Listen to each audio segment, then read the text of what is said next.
আজকে আমি একটা অসাধারণ অভিজ্ঞতার মুখোমুখি হতে চলেছি। আজকে আমি পরীক্ষা করে দেখব চুলার মতো রাইস কুকারেও কি ডিমের কোরমা সেম টু সেম একই রকম হয় কিনা। কিন্তু আমি ইতিমধ্যে অনেকটা সময় পার হয়ে গেছে আর আমি দেখতে পারছি যে এটার অবস্থা খুবই নাজেহাল। আমার মনে হচ্ছে এটা চুলায় নিয়ে বসাতে হবে। দেখি পরবর্তীতে কি হয়। চ্যালেঞ্জ যেহেতু নিয়েছি, চ্যালেঞ্জটা আমাকে কমপ্লিট করতে হবে আর আমি সফল হই কিনা সেটা দেখার জন্য অবশ্যই ভিডিওটা শেষ পর্যন্ত দেখুন। হ্যালো ভিউয়ার্স, আসসালামু আলাইকুম। আমি শেখ আনিশা। আপনারা সকলে কেমন আছেন? আশা করি আল্লাহ তাআলার অশেষ রহমতে আপনারা সকলে অনেক অনেক ভালো আছেন। তো আমি গ্রামে এসেছি এবার অনেক দিন হয়ে গেছে। তো ইতিমধ্যে আমার পরীক্ষার সময়ও কাছেই এসেছে। তো আমাকে ঢাকায় চলে যেতে হবে। তো যাওয়ার আগে আমি যখন ঢাকায় থাকতাম তখন আমার বোন আমার যে ইউটিউবের ভিডিওগুলো দেখতো আর বলতো, আমি দেখছি যে তুমি ঢাকায় থাকতে তুমি খুব বেশি ডিম বোনা খাও আর ডিমের কুরমা রান্না করে খাও, তাহলে আমাকে সেই ইউটিউবের মতো কিন্তু ডিমের কুরমা রান্না করে দিবে। মানে হচ্ছে আমার বোন চাইছে আমার হাতে ডিমের কুরমা খেতে। তো এর জন্য আমি চলে গেলাম আর আমি আজকে একটু বুদ্ধি খাটিয়ে কী করলাম যাতে চুলায় যেতে না হয়। আমাদের তো লাকড়ির চুলা আছে, গ্যাসের চুলাও আছে। তো গ্যাসের চুলায় গ্যাস মনে হয় কম আছে, তার জন্য আমি ভাবলাম লাকড়ির চুলায় যাব, তার চাইতে ভালো রাইস কুকারে ট্রাই করে দেখি কি হয়। যাই হোক, একটা অভিজ্ঞতাও হয়ে যাবে। তারপর আমি এখানে বসিয়ে দিলাম রাইস কুকারের মধ্যে রান্না।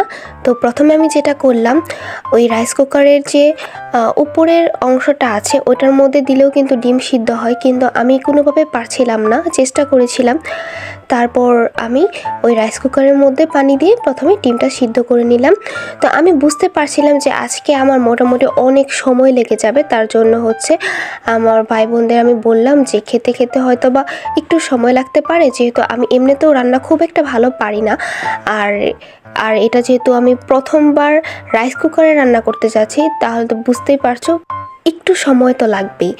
তো এই জন্য আমি প্রথমে 4টা ডিম নিলাম। আমরা ভাই বোন 3 জন। তো তারপর ভাবলাম যে আরেকটা ডিম বেশি দিই, যদি আব্বু বা আম্মু খেতে চায়। আমার রান্নার যে হাল, তবু দেখি কি অবস্থা। তারপর গিয়ে আমি ডিমগুলোকে সিদ্ধ করে নিয়ে আসলাম। আমি আগে থেকে রান্নার সকল উপকরণ রেডি করে রেখেছি, এখন জাস্ট রান্না বসাবো এবং নানান কিছু দিব আর রান্না করে ফেলবো ছটপট। তো আমি ডিমগুলোকে ছিলছিলাম।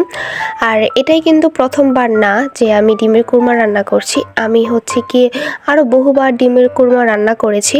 তো প্রথমে ডিমের কুরমা রান্না করার জন্য ডিমগুলোকে হলুদ মরিচের গুঁড়াতে মাখিয়ে তারপর সেটাকে ভেজে নিতে হয়।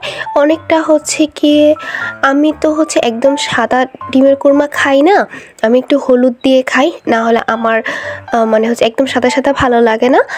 এই জন্য আমি একটু হলুদ মরিচের গুঁড়া দিয়ে ডিমটাকে ভেজে নিই।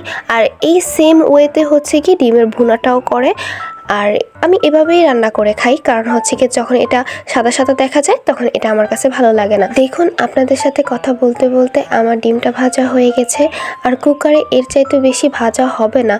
আমি যখন ভাজার চেষ্টা করছিলাম কুকারটা অফ হয়ে গেছে, ওই কুক বাটন থেকে ওয়ার্মে চলে গেছে।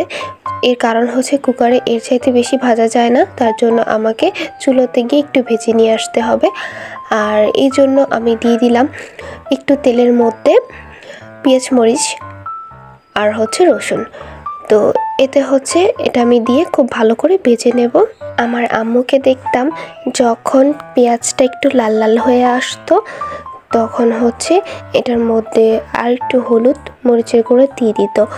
তো আমি পরিমাণটা খুব ভালো করে জানি না, বাট আমি এতদূর জানি যে যখন ডিমের কুরমা রান্না করতে হয় তখন মশলার পরিমাণটা একটু কম কম দিতে হয়। তার জন্য আমি হলুদ মরিচের গুঁড়ো একদম কম দিয়েছি। এটা না দেওয়াই বেটার, অনেকে তো দেয়ই না, বাট যাদের একটু সাদা সাদা দেখা যাবে, একটু শক শক লাগবে, তারা একটু দিয়ে নিতে পারেন। আমি দিয়ে নিই। আর আমি শুরুতে স্টিলের চামচ দিয়ে কুকারে রান্না করছিলাম। তো তখন খুব আর্থিং পাচ্ছিল, কারেন্ট লাগছিল আমার হাতে। তো আপনারা স্টিলের চামচ ইউজ করবেন না, এটার সাথে একটা রবারের চামচ দেয়, সেটাও এখন আমি পাচ্ছি না। কাজের সময় কোনো কিছুই পাওয়া যায় না, তার জন্য আমি একটা প্লাস্টিকের চামচ নিয়ে এসেছি।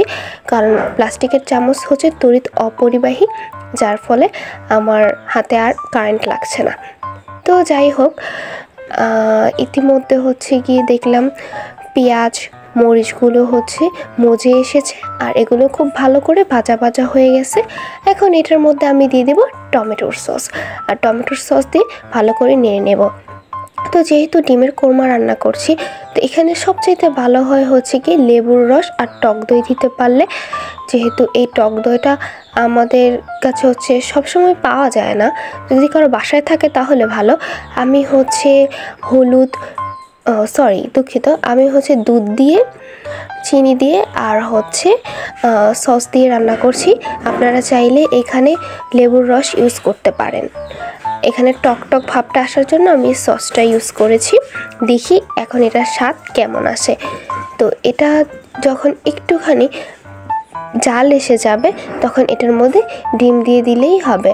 আর আমি একটু তাড়াহুড়া করছিলাম কারণ আমার বোন বলতেছিল ওর নাকি খিদে পাইছে। তো অনেকক্ষণ ধরে জাল দেওয়ার পর এটার পরিবর্তন খুবই অল্প দেখতে পাচ্ছিলাম। আমার মনে হচ্ছিল যে এখন নিয়ে চুলায় বসাতে হবে, কারণ এগুলো একটু মানে জমে জমে যাচ্ছিল। আর মানে এতক্ষণে চুলায় বসিয়ে দিলে এতক্ষণ হচ্ছে রান্না করে খেয়েও ফেলতাম, সেই তুলনায় রেজাল্ট দেখুন একটা কেমন একটা হয়ে গেছে। তো আগে কখনোই আমার সাথে এমন হয়নি, এর আগে তো আমি চুলায় রান্না করছি। আমার মনে হচ্ছে যে এটা রাইস কুকারে বসানোর কারণেই এমন হচ্ছে। তো এরপর আমি যেটা করলাম, এখান থেকে ঢেলে নিয়ে তারপর আমি চুলায় বসিয়ে দিলাম, গ্যাসের চুলায়। তারপর এটা খুব দ্রুত হয়ে গেছে অ্যান্ড আমরা এটা দিয়ে খুব মজা করে দুপুরে খাবার খেয়েছি। রাইস কুকারে বসানোর ফলে যে স্বাদটা নষ্ট হয়ে যাবে বিষয়টা তেমন ছিল না, স্বাদটাও খুব ভালো ছিল, মশলাগুলোর পরিমাণও খুব সুন্দর ছিল। যদিও আমি পরিমাণ জানতাম না, তবুও অনেক ভালো হয়েছিল। আর হচ্ছে একটু ফিনিশিংটা চুলাতেই করা হয়েছে, কারণ হচ্ছে আমি একটু প্রচুর পরিমাণে পানি দিয়ে ফেলছিলাম, আর পানি দেওয়ার ফলে শুকাতে একটু সময় লাগতেছিল।